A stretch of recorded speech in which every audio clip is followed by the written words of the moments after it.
And good evening, Fallbrook. Hello, hello. It's dinner time, but we're all here. So thank you for showing up today. And we're having this, basically a town hall to, get some of the questions and concerns that we've heard recently from Fallbrook concerning your questions. I know there's been a lot of questions about crime in the area, and we brought you the heavy hitters.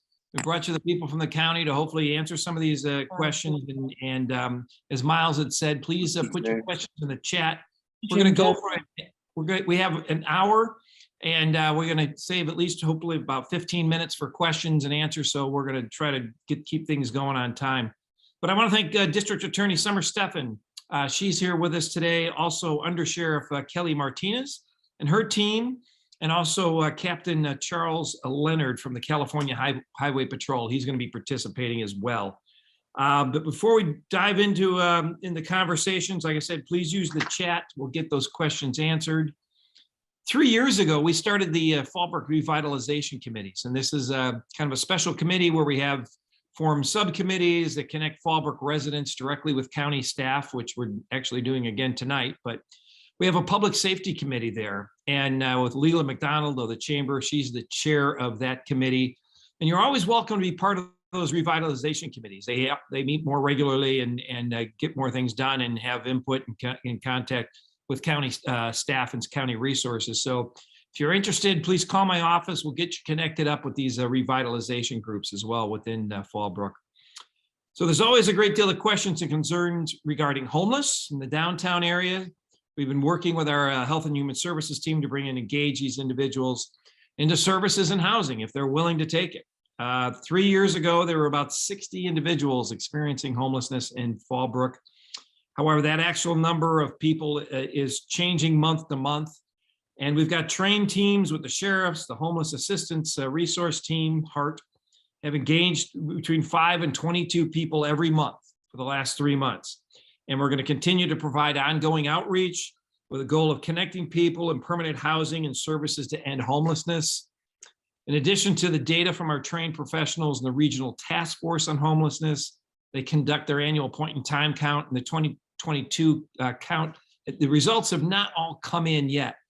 But some good news, and I know it's not directly in Fallbrook, but along the 78 corridor, we now have 3 crisis stabilization units in North County. And these are primarily ERs for people in mental health crises. We have one in Escondido, we have one in Vista, and another one in Oceanside. So if you have somebody with a mental health crisis or they're in crisis or family member, these things are open these crisis stabilization units are open 24 hours a day. Family members can take family members there. They take walk-ins as well. These are basically, like I said, an ER for those in mental health or crises. Fentanyl has also been a big problem. I realized there was a local youth in Fallbrook that overdosed from fentanyl. They just died from fentanyl, it was probably a recreational drug. So along with District Attorney Summer Stephan, we've authored a board letter to create a social media campaign targeted at young people about the dangers of fentanyl being laced in prescription drugs and recreational drugs. There were over 800 deaths of fentanyl in our county last year, and it's becoming an even more extremely dangerous issue. It is the number one killer for people 18 to 45-year-old across the nation. So we've also felt this is a very critical issue. We had a roundtable of electeds where our DEA, Homeland Security, the U.S. Attorney's Office, and our district attorney, we kind of educated elected officials and others about the fentanyl problem, also the school board members and everything else. So over the next month or so, we're going to be hosting virtual meeting for parents on this deadly, dangerous fentanyl. And we hopefully get everybody, get the data out very soon to everybody. Lastly, I just want to make sure everybody understands we have the role between the San Diego Sheriff's Department plays and the California Highway Department. The California Highway Department handles the traffic-related issues in the unincorporated areas. And this is like parking, moving violations, equipment violations, as well as investigating vehicle collisions. And while the Sheriff's Department can also enforce traffic laws, they do so on a proactive basis. Well, their primary service, though, by the Sheriff's Department is answering calls for service like any other police department would do.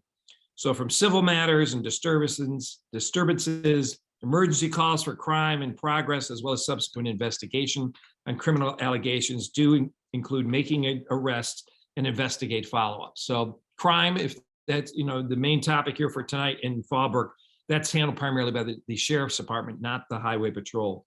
So we're fortunate tonight to have speakers from the Sheriff's Department and California Highway Patrol tonight. So I'm going to stop yakking here and save some time. So I'd like to introduce Kelly Martinez. She's our Under Sheriff. She's previously served as the active sheriff and currently serves as the chief deputy to the elected sheriff, overseeing all departments and operations and ensuring the San Diego County remains the safest urban county in the nation throughout, even the unincorporated area. So she's responsible for the department's $1 billion budget and over 4,600 employees. And the men and women of San Diego County Sheriff's Department operate 21 patrol stations and substations, 7 detention facilities, 7 crime or superior court facilities, which I'm at the Vista Courthouse right now, and a nationally accredited crime laboratory. So I'm going to kick it off the discussion, and let's hear from our Under Sheriff, Kelly Martinez. Again, put your questions and comments in the chat. We'll get to them later. We're going to hear from everybody first, and then we'll get to questions and comments and hopefully get some interaction going. So Under Sheriff Martinez, if you'll take the ball. Thank you. Yeah, thanks so much, Supervisor. And we're also grateful for all of your leadership and everything you've been doing in North County and in your district. Our unincorporated northern San Diego County is really lucky to have you and where you're at. And Fallbrook is near and dear to my heart. For those who don't know, I started my patrol career in Fallbrook. I was a patrol deputy there in '88, which is a long time ago, and things have changed quite a bit. The population's increased, our staffing's increased. I still don't think it's enough. And as everyone knows, if they've been listening, hiring is one of our biggest priorities on the Sheriff's Department right now. We're understaffed. A lot of the deputies that are patrolling your neighborhoods are doing it on overtime, and we're grateful for their commitment because they're doing a great job keeping everyone safe, even with everything that they're doing. So having said that, I agree our priorities right now, a homeless population, and we're doing a great job with our homeless assistance resource team. However, there are some people in that population that don't necessarily want to accept resources. So we're working with them, and we're working on that problem.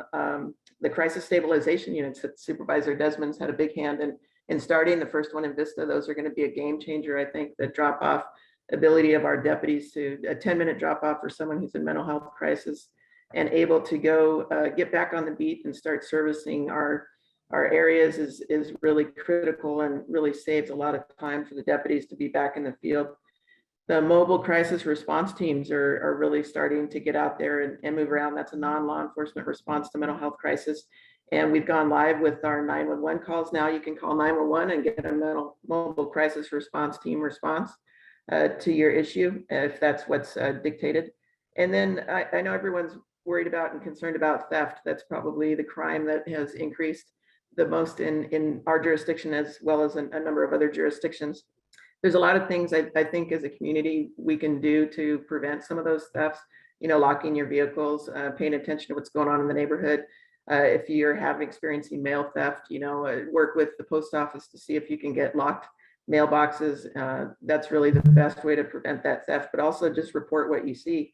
The fentanyl overdoses and drug use in general is a big concern for all of us. Everybody's been working collaboratively on that problem. I know that DA Stephan's team has, they've been very proactive in launching the Team 10 concept. The Sheriff's Department has something similar for the unincorporated areas where we respond to a fentanyl overdose death and we investigate it backwards to find out who supplied that deadly drug to that individual so that we can look at potential arrest and charging for selling that dangerous drug. So having said all of that, I think that's a good kickoff for the Sheriff's Department. And I think we'll turn it back to the supervisor for the next speaker.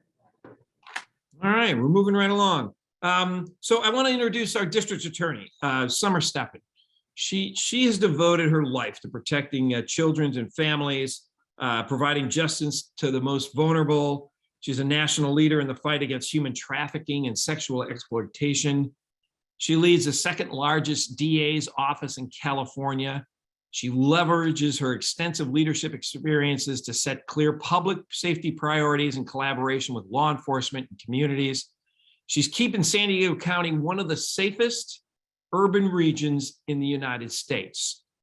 She is not, I'm throwing this in, I'm going off script, Summer, sorry, but she is not bought and sold by George Soros. She is our own. She does the right thing. She stands up. She has a backbone, and she is great at fighting crime, prosecuting criminals in San Diego County. And we're very proud to have her. So I additionally have been able to collaborate with her on many different programs, and happy to have you here tonight. So Summer, Stephan, our district attorney, I'm giving it back to you.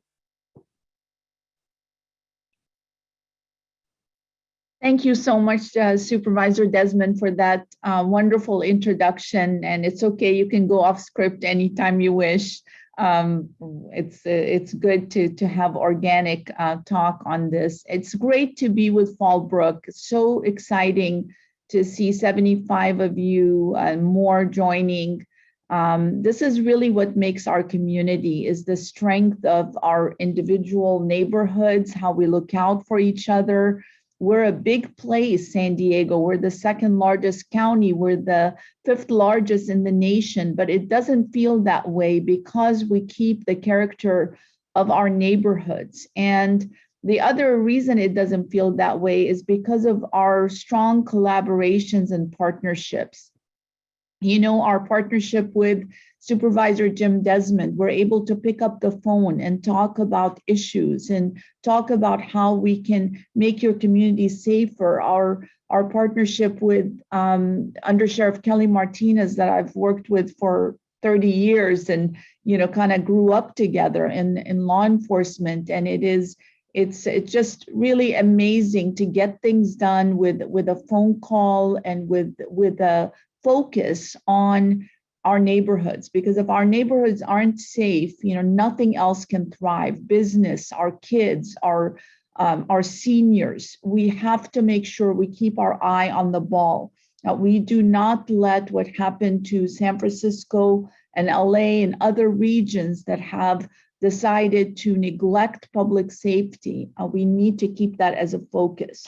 So I'm just going to give you a couple of kind of thoughts about where we are today in law enforcement, in public safety, in your region, which is similar to many regions.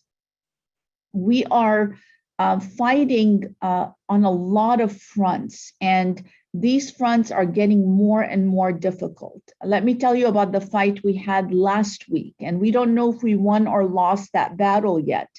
But in my estimation, you know, looking out for the whole county, because the DA's office has all 18 cities and every unincorporated area of the county, I see the impact of early releases from prison that the prisons have put in place. And they put them in place first as emergency orders because of COVID. So they began releasing what they called nonviolent criminals. But let me tell you how they define nonviolent criminals.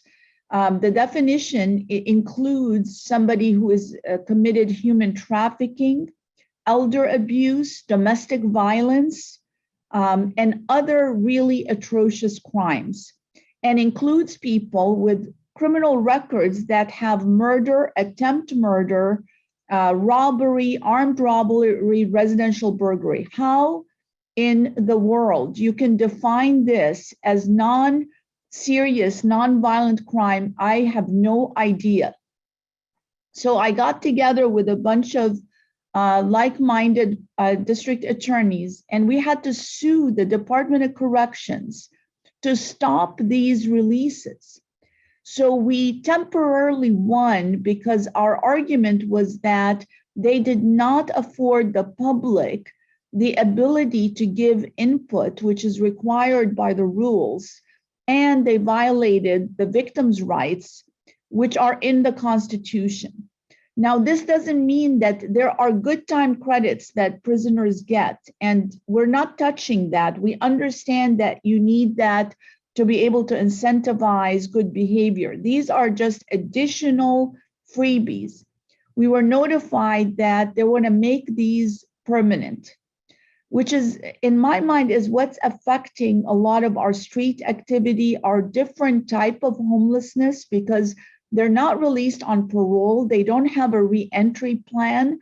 They don't have a job. They don't have an assessment showing they're not a risk to the public. They're simply released with no control. So we fought the battle last week. We wrote letters. We invited our community. You might have seen our press release to write letters, to make comment.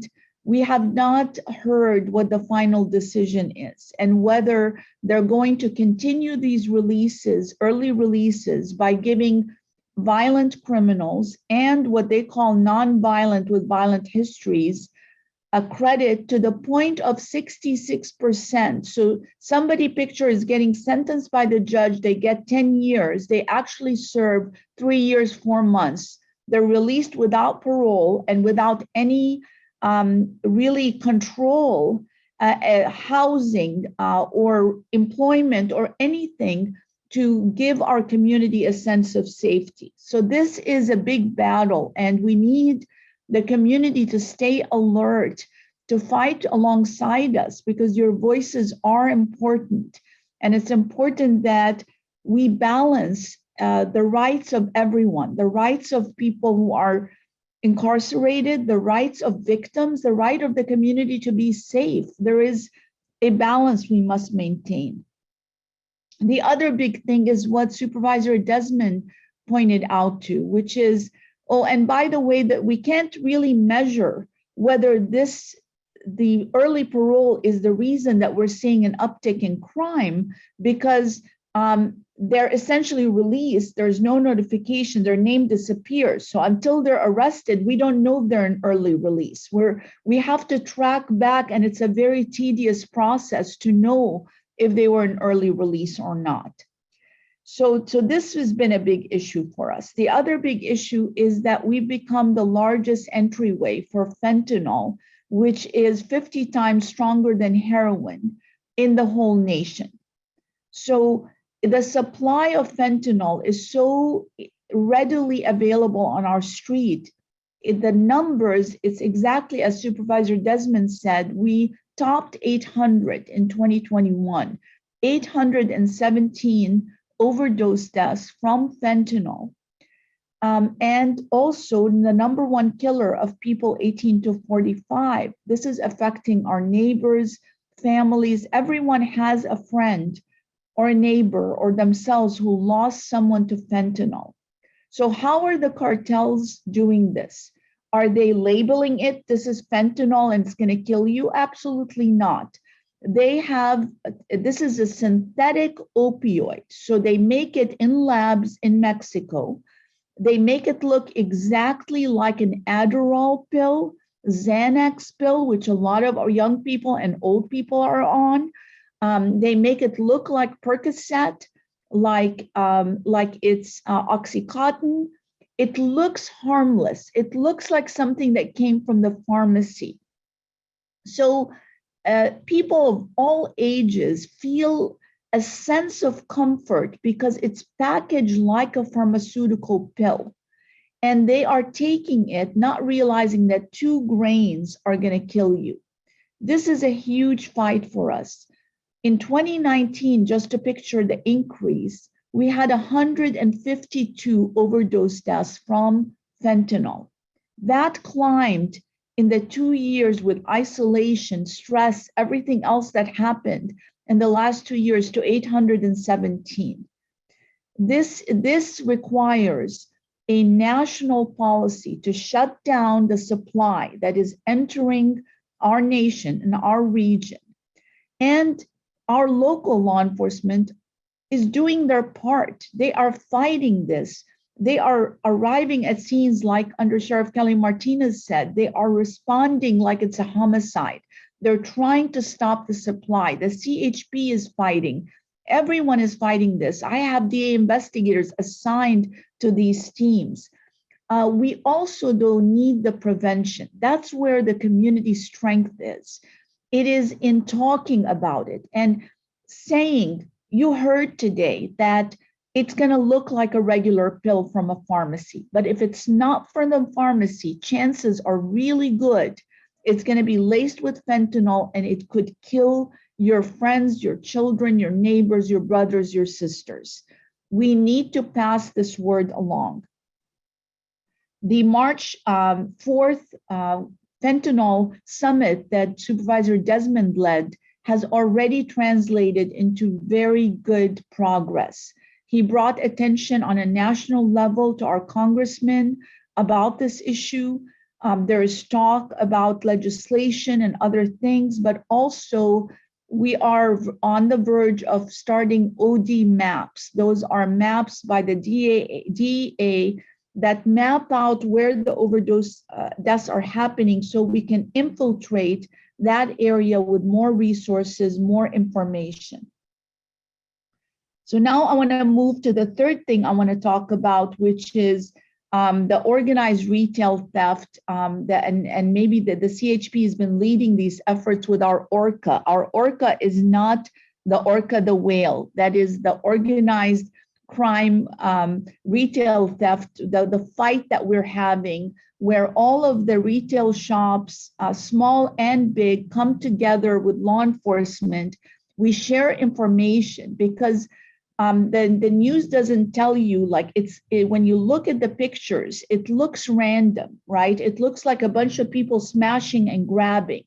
This is far from random. This is an organized criminal activity where the thieves have a shopping list that's very specific, that are items that can resell on the open market in online. They have a fence who's a higher up person in the organization that gives them a list to shop for.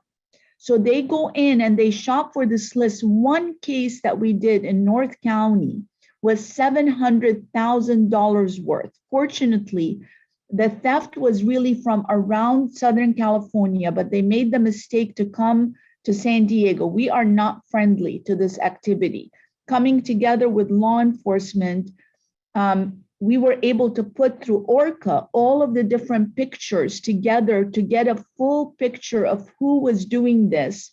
And our prosecutor, Anna Nguyen, who's really scary in a good way, she was able to prosecute this case and shut down this organization. But what it needed was the community to give us tips, the smallest tip, the smallest observation of what car was leaving the parking lot at the time. This case was able to come together and be successful. And since that, the word kind of went out that San Diego is probably not the place to come with your organized retail theft. We've seen a downturn, but we need the community to stay alert on that. And then I think one of the, because I know there'll be questions, one of the things that I wanted to alert you to that I'm very excited about with Supervisor Desmond, and the sheriff already has agreed to partner on this. We are opening a family justice center in the North County in San Marcos that is going to be a hub to help victims of all crime, domestic violence, human trafficking, elder abuse, so that they get all of the services in one place and we're able to help them stay safe. And with that is a very strong homeless intervention, because we know, especially with children and women, one of the number one drivers to homelessness is fleeing from a violent situation at home. So this was a priority for Supervisor Desmond, for me, for law enforcement, to open a family justice center that intercedes in and prevents crime, but also make sure that nobody walks in and walks out without housing. And if I don't get to it, please go to SanDiegoDA.com and read about our proposed 3-point plan to intercede in homelessness. It is a really solid plan, and we want the community support. So if I don't get to talk about it at length, please go on our website and study the plan and bring your voices to it. Thank you so much. Well, thank you, Summer. We always appreciate your input, and you're right. It's a lot of this stuff. Unfortunately, with the state letting people out of prisons early and things like that, the only way we're going to really change that is to have the laws change in Sacramento, or we change the legislators in Sacramento and some of these early releases. And many of the homeless problems and the homeless issues that we have in San Diego County are due to letting nonviolent criminals out of jail, which is a worthy cause. But if you let them out without any resources around any training or anything like that, and they're mentally ill, it's just exacerbates some of the problems we have in the streets. So I know we want to get to some of the questions here soon, but I'm going to ask Captain Charles Leonard. He's been with the California Highway Patrol since May of 2000. He first started working patrol in the CHP at the California Highway Patrol in Central Los Angeles, and he eventually transferred to the San Diego office. His assignments include an officer at the Border Division, Investigative Services Unit, an investigator at the San Diego Regional Gang Task Force, a lieutenant commander of the Border Communications Center, and most recently in November of 2021, he became the captain of the California Highway Patrol at the Oceanside office, which I'm assuming oversees the Fallbrook office as well. So Captain Leonard, if you want to talk to some of the issues that you're seeing for Fallbrook and some of your ideas. Yes, thank you, Supervisor and DA, my partners over at the Under Sheriff Martinez.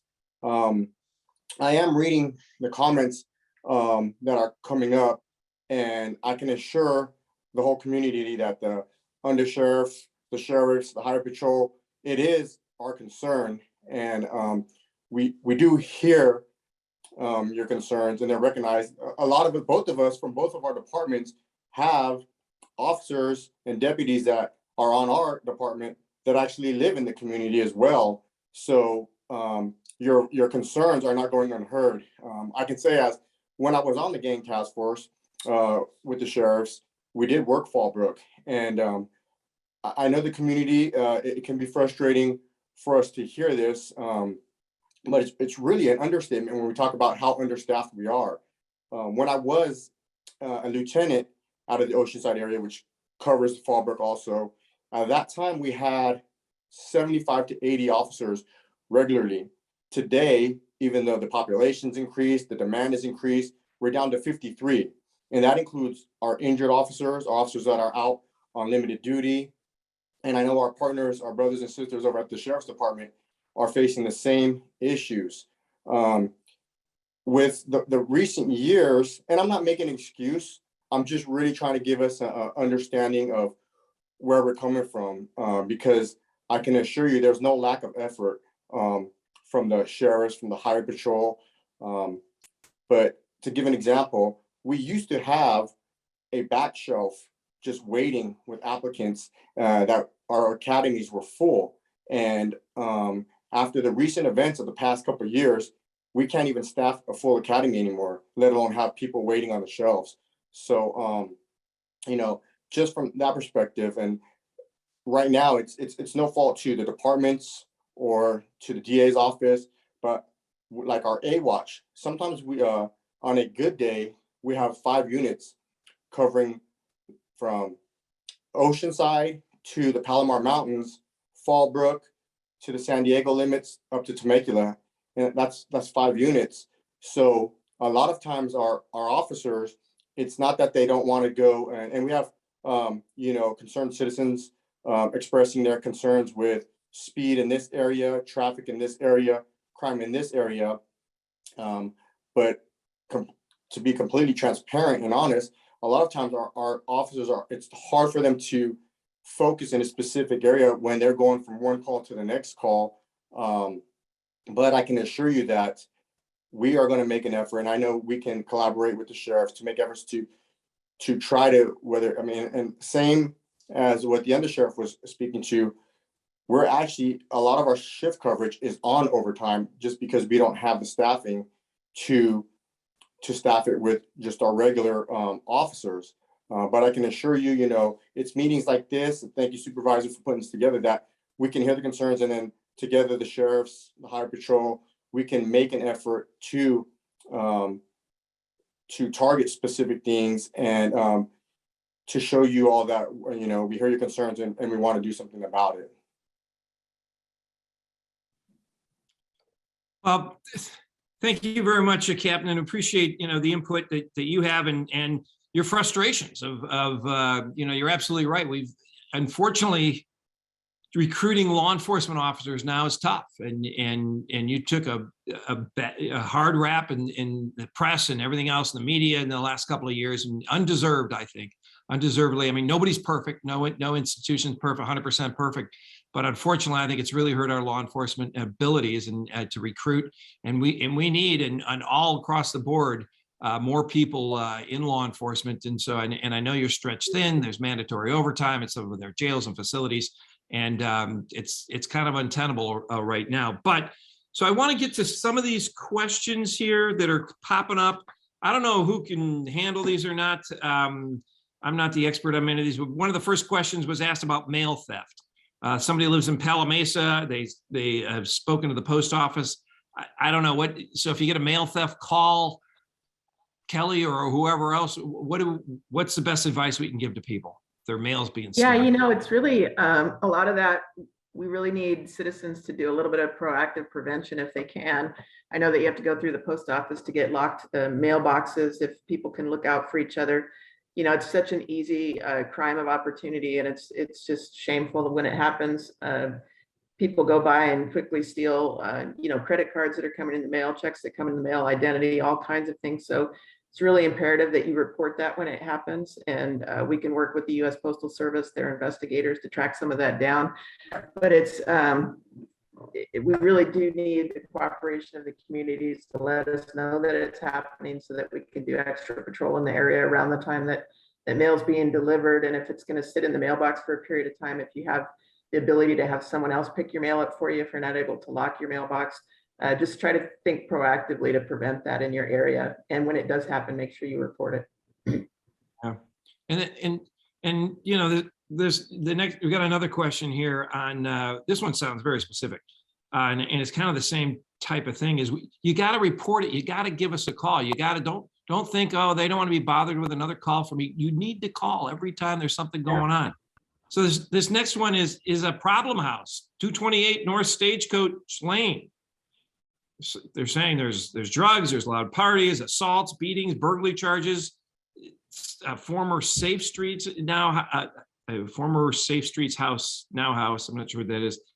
Too many police reports and incident reports to recall. All of the neighbors are asking for help. So this cannot be something that's new that's happening. So I don't know, do we have somebody from the Fallbrook station that knows this address and can speak to this, or we just need people to call in every time?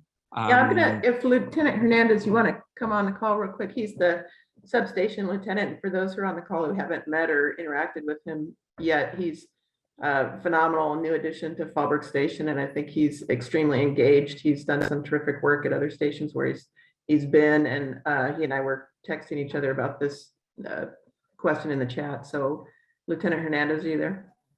Yes, I'm here. Good evening, everybody. One thing I want to bring up is that I know a lot of times you're frustrated and you're concerned with different addresses or different problem houses. One thing that I like to do is I like to meet with everybody in person, because then we can collaborate and we can come up with a solution together. I know a lot of times you call us, we go there, we arrest somebody, we place them in jail, they come back out. Sometimes they bring a friend and then the problem gets worse. So the thing is, several different entities have to be involved so we can come up with a permanent solution. Otherwise, like the person that posted the question said, it's just going to continue on, and there's not going to be a solution, just little permanent solutions for the night. So we have to all come together. I did reach out to the person in the chat, and I would like to meet in person so we can go forward with a solution. There's other residents that I have met, and I've been in communication with several houses that are similar in nature, and we have made some progress with some of them.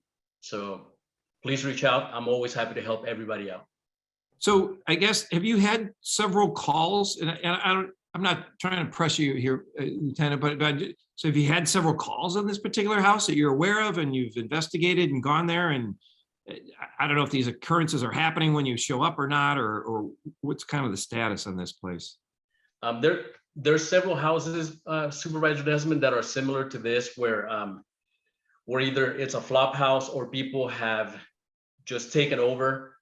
A lot of times, so the owner might not even be in control of the residents, and it's very hard for them to get removed. So we have to do an abatement process with code compliance. So while we are familiar with these houses and deputies do go there on a frequent basis and make arrests and whatnot, it's not a permanent solution, because people, they go to jail, they get out of custody, and they continue the pattern of doing criminal activity, basically. Well, and if there's anything my office can do, if we get code enforcement or things, any other types of pressure on some of these places that seem to be the flop houses or the ones that are caught, there's always a handful that are the bad apples. If we can, put up, I'm happy to, whatever I can do with my office and the sheriff's department to look at this. So there's another one. Somebody wrote in, there's a trespassing and petty theft, and maybe you've already addressed these. I don't know, Lieutenant, if you're actively in the chat, but there's been trespassing and a petty theft that took place at somebody's residence. They reported it. They said the deputy discouraged them from filing a crime report because there's no way they could solve the matter. They advised that the call had already had an incident number associated with it, and that was enough, and it bothered them. Is this the correct practice? And even if my property is not recovered, isn't it still important for a report to be filed for all crime incidences or incidents? I mean, so deputies should be discouraging people from reporting incidents. They're correct in the fact that it is reported through an incident number, but if the caller chooses to have a crime report taken, we should absolutely take it. And when we don't serve people to their satisfaction, I encourage them to keep the incident number, and they can call me personally at the station. I will address it to make it right.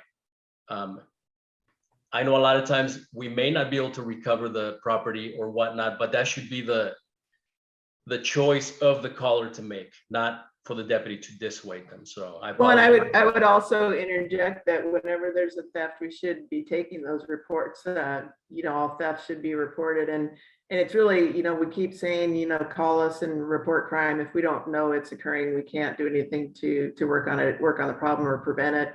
And those crime reports that list the property lost, we sometimes recover property a year later, and it allows us to charge the offender with possessing that property or other, other things like that. So yeah, we absolutely should. And if that incident occurs where a deputy is trying to discourage you from reporting a crime, make sure you touch base with the station. The supervisor is the first step. We really want to hold our deputies accountable, and we should take those crime cases. So yeah. Absolutely. I mean, if they don't know about it, they've got to. It's harder. And plus, if you do the reports, or you insist on a report, I think that's always a good idea, because then when Summer Stephan gets a hold of them and they've got multiple layers of reports and things like that, then there's more, I guess, ammunition, for lack of another word, to go after some of these people if we've got multiple reports. Yeah.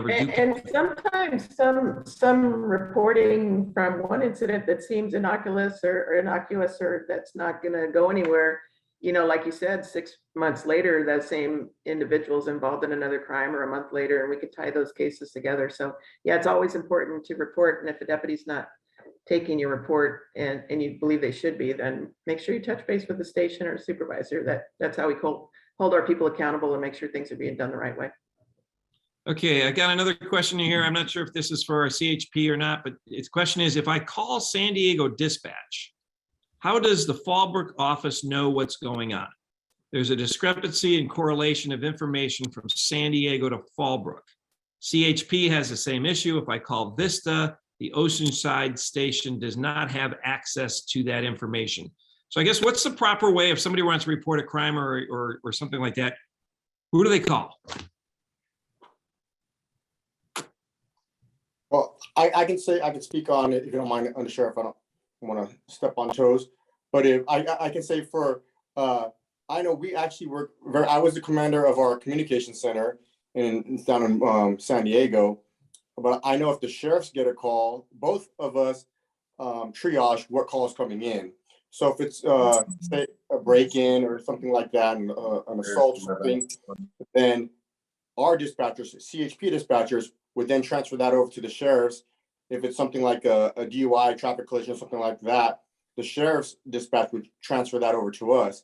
But we have one line, and for the highway patrol, regardless if you're calling San Diego, El Cajon, Temecula, that's going to get funneled to the right because it's the same center, the same communication center. So I'm not sure what experience the party who was Can we make sure everybody's muted if you're not speaking? Thanks. so I'm not, like, again, I'm saying I'm not quite sure what experience that person may have had. But whether you call either of us, it should get, it works out where I see they funnel to us, we funnel to them, and it should get addressed fairly quickly.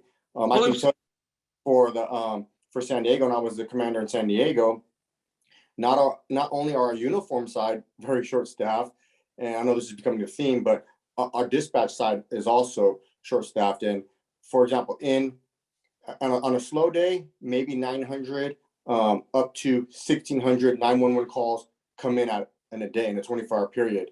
And so that's extremely high volume. And we have 5 dispatchers, Oceanside, Temecula, San Diego, El Cajon, and San Diego, covering all that. And maybe if we're lucky on a good day, 3 additional call takers.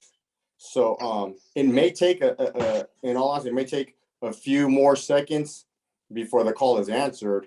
But once it's answered, it will be directed to the appropriate authorities, whether that be the sheriffs or us. And it sounds like yeah, go ahead. I was gonna say, it sounds like in the chat, they had a different experience. So I don't know if that person wants to come. Chime in from Sydney. Well, I got a question, just kind of a general one. Okay, I don't know always the turf between the California Highway Patrol versus the Sheriff's Department. So most citizens probably don't either. So if they want to report a crime or they want to report something, and let's say they call the wrong entity, does that automatically get routed then via dispatch to the correct entity? So if they called the Highway Patrol and they should have called the sheriffs or vice versa, do the dispatchers, I would imagine, they work together so that the call goes to the right place. Is that true? Yeah, I know that our sheriff's dispatch will identify the location and ask what the incident type was. And if it's an unincorporated county and it's a traffic related incident, it'll be routed to the highway patrol. If it's we do, like you said, it's very confusing. There's parts of Del Mar where one side of the street is San Diego police, one side sheriffs, and then the road is CHP. So, we do our best and our dispatch centers do the best, but if you call a station directly, it might get confused. So, I apologize for any inconvenience anyone's had. I hope you'll keep calling until you get the right entity if you're getting routed to the wrong place. Yeah, and like you said, some of our dispatch centers are overwhelmed, so you may get just automatically transferred to a different location, but hopefully the call then gets to the right entities that you need. Okay, here's another one. This is the speeding. This sounds like Highway Patrol. On South Mission, the speeding makes it just short of a speedway, especially in the early morning. Most definitely, this should be better patrolled. Supervisor Desmond, you've done more for Fallbrook in a relatively short time. Thank you for recognizing Fallbrook. So how do we, I guess South Mission needs a speed trap here soon. Sounds like, Captain. I don't know. I'll let you guys decide that, but South Mission is early morning, getting a lot of speeders. And just being as transparent as I can, like I said earlier, besides the short staffing, but what I can do is, if we do know specific areas like this, what a game plan I would take on is at least once a month, twice a month, maybe us and the sheriffs can get together and plan an op because sometimes just the in-view patrol and we hit an area, regularly, the effects last for a while. So that's something that we can make every effort to organize and plan. But I don't want to let people down and say, hey, that's something we can do every day, that we can send units there when our numbers, our staffing, I can't make that promise, but what I can promise is that we'll concentrate and make an effort to get out there and have some enhanced enforcement there.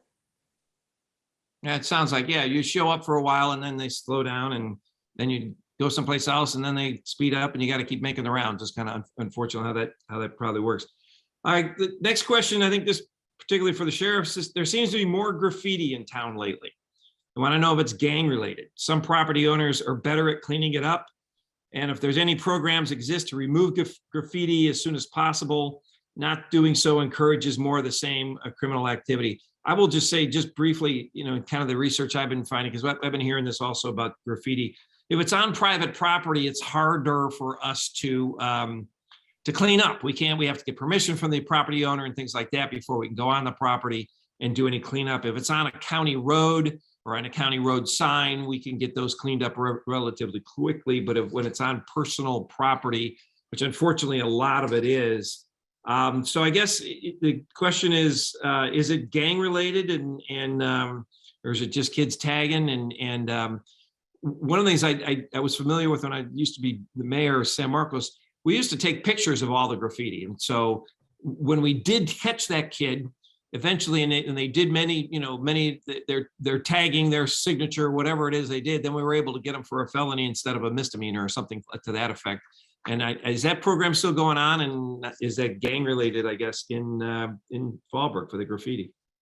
You're absolutely right, Supervisor. That's the graffiti tracker program, and that is active in Fallbrook, and the senior volunteers will come out and take those photographs of the property, and the Fallbrook Beautification Committee is kind of responsible for cleaning up that graffiti, but we want to take pictures of it beforehand so we can not only track the person who's doing the graffiti and build that into a more serious crime over time with the multiple cases, but also it helps us understand what's going on when it is gang graffiti. That tells us things. It tells us, if there's confrontations or things going on within the gang community. It lets us know who's more active or prolific. If there's new younger gang members coming up that are going out and tagging, there's a lot of things that the graffiti tells us. So we really do want you to report it. If it's like the supervisor said, on private property, we might not be able to remove it, but if it's on public property or there's a cooperative private business owner or property owner that will let us clean it up, we want to do that as well. And we also want to understand what's going on by the folks that are doing that graffiti. So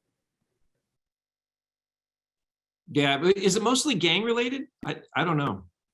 I think Lieutenant Hernandez, are you aware if it's gang related or what's going on there with that?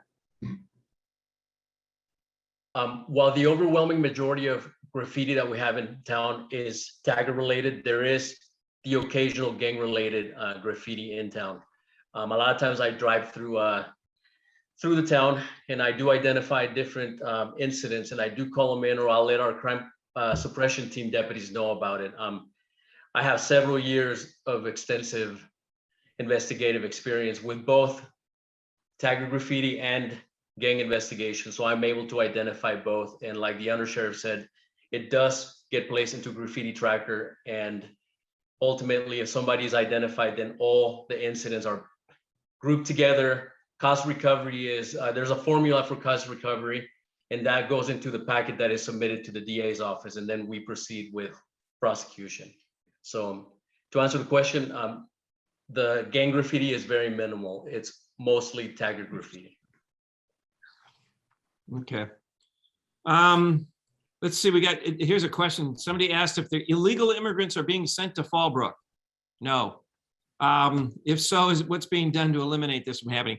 One of the things I hear quite a bit, is particularly with homelessness, is, well, they're sending them from Oceanside to Fallbrook, or they're sending them from Escondido to Oceanside or something like that. None of that is going on.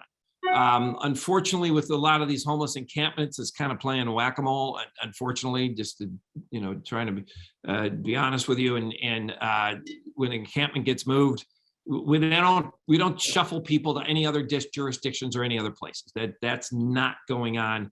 That's not going on with people coming across the border in San Diego County, and it's not happening with homelessness, even though we hear every community suspects some other community of sending them over, and that's not the case. Summer,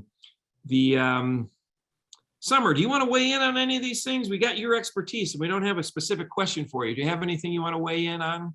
Well, Super, thank you. I mean, I think everything is getting answered, and the lieutenant is correct that sometimes it is digging into a specific, and what I'm excited about is I know that there's a few addresses that are of concern, and the really great thing is the sheriff and CHP, they work very closely with the DA's office. And sometimes we've been very successful in knowing that there's a certain place that is, and lots of times it's like you can bring crime down to a few people in an area and a few homes, and they're kind of infecting the whole community. And we can do precise operations that look at, search warrants, surveillance, other things to be able to shut down those problems. So I'm excited. I know that Kelly Martinez, the sheriff, and also Lieutenant Hernandez are going to be able to work with our team to help with that. But I also see comments about, how can we help to make sure that law enforcement has enough funding? And that's where your voices can be very important, because we heard at a lot of supervisor meetings from the people who think you don't need law enforcement. I mean, clearly you need law enforcement to keep the community safe. And one comment in the chat was very insightful, that the best thing is proactive law enforcement that's able to not just respond, but be able to tackle these problems and work with the community. That takes resources. But being heard, like Supervisor Jim Desmond put a motion to make sure that there are additional resources for the sheriff. And, your voice is important in supporting that. And now you have personal experience hearing from CHP and the sheriff about how tough resources are. So this is a partnership. It's a shared responsibility, and your voices are really important and they're being heard. And then I saw some comments about addiction. So many families suffer from addiction. And when all of us talk about fentanyl, we are in no way trying to blame the person who's addicted to drugs, who's being sold by the cartels something that looks safe or familiar for them to take. We want people to get dignity, to get treatment, but we want to shut down this flow of fentanyl that's killing so many people in our community. So I tried to look at many of the comments, Supervisor, and just give a bit of insight. Well, thank you very much. And there's another one in here about what's the county regulation for RVs and cars parked for extended times on Alturas Road. Last one was parked nearby a house. People were arrested for various crimes. They live in their truck or camper or cars for extended period of times. I don't know does anybody know, law enforcement, how long an RV can be parked on the side of the road, 2 or 3 days, or what's the policy? Well, like I said, that would fall on us, because parking and traffic would be us. And when we get those calls, we'll come out there, we'll tag the cars. If they don't leave within 72 hours, we can have them towed. And there are areas, we actually, I'm, believe it or not, behind the scenes, I'm texting with my 2 lieutenants here that are also on the call. And we're taking notes of the things that, do apply to the CHP. And those are areas we will make an effort to go out and take a look at. But if you do have parking issues, traffic issues, you can call us, voice your concerns, and we'll do our best to get to address them as quickly as possible. So the Mission area, we have that written down. And I believe I asked my lieutenants to behind the scenes to direct message with Lieutenant Martinez, so we can, some of the stuff we're hearing here, we're already behind the scenes working on trying to see how we can collaborate together to tackle these, because as mentioned, we have a great working relationship and we have the same goal to serve the people and to do our best to provide the highest levels of service to y'all. So if it is traffic, parking, feel free to reach out to the CHP and we'll do our best to address it. Well, we're kind of running, thank you very much. We're kind of running low on time here, and I know an hour isn't enough, but I know we've got many talented people here. Kelly, can you, Under Sheriff Martinez, Can you address what the shortage is at for the sheriff's department in San Diego County? That was a question in here is how many do we have? How many do we need? And beyond, what's the shortage that we're showing right now? It's for Yeah, sheriffs. so I've been reading in the chat, do we have the funding? Yes, we absolutely have the funding. We just don't have the staffing. It's one of the hardest to recruit positions in the nation right now is law enforcement, and the second is probably nursing. As far as law enforcement staff, we're short about 400 people.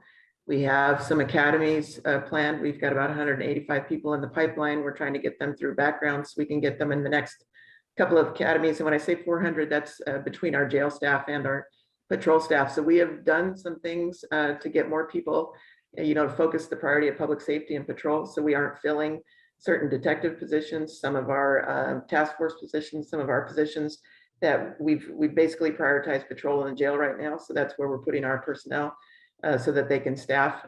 We're absolutely committed to keeping everyone safe. Our number one priority is public safety. So as we hire and train and get people through the academy, we think by the end of the year, we should be in a much better position. But in the meantime, we've got absolutely committed staff who are been working long hours to keep you all safe, and we'll continue to do that and prioritize. And you've got an absolutely committed lieutenant at Fallbrook Station. He covers Rainbow, Bonsall, and Fallbrook. So I know that he's receptive and he's engaged, and I hope that you'll continue this conversation with him. Well, and I want to say thank you to everyone. Thank you, Under Sheriff Kelly Martinez, our District Attorney Summer Stephan, and for Captain Charles Leonard for being here tonight, and for our lieutenant there at the Fallbrook Station for being on tonight. And I know we didn't get to everybody's questions, but feel free to contact my office anytime. I mean, I'm always, I work for you. We all work for you. But understand that we need you to call in, we need you to make the reports, but know that unfortunately, and it's not an excuse, we're understaffed. So one of the best ways you can help out is make the reports, but show up and vote, will you? And vote for people who are going to support law enforcement. I mean, we got an atmosphere out there of anti-law enforcement, and we're seeing the ramifications of it. We're seeing crime, and we're seeing people being let out of jail that shouldn't be let out of jail. We're seeing sexually violent predators trying to come back into our communities. We got to get a handle on this. We got to support our law enforcement. We got to vote people in that are supporting law enforcement and keeping us safe. I mean, we need to be keeping you safe. Everybody here is committed to it.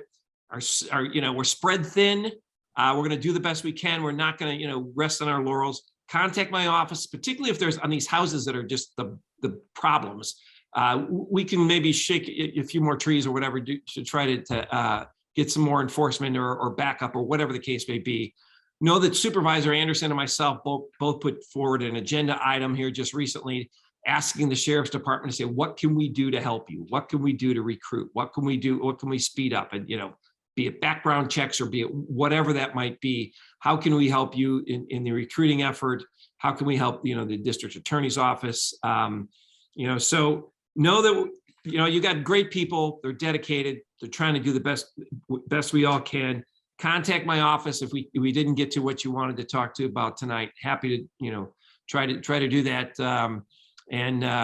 Thanks for being here. Thanks for being engaged and wanting to make your community a better place. So thanks, everyone. Have a good night.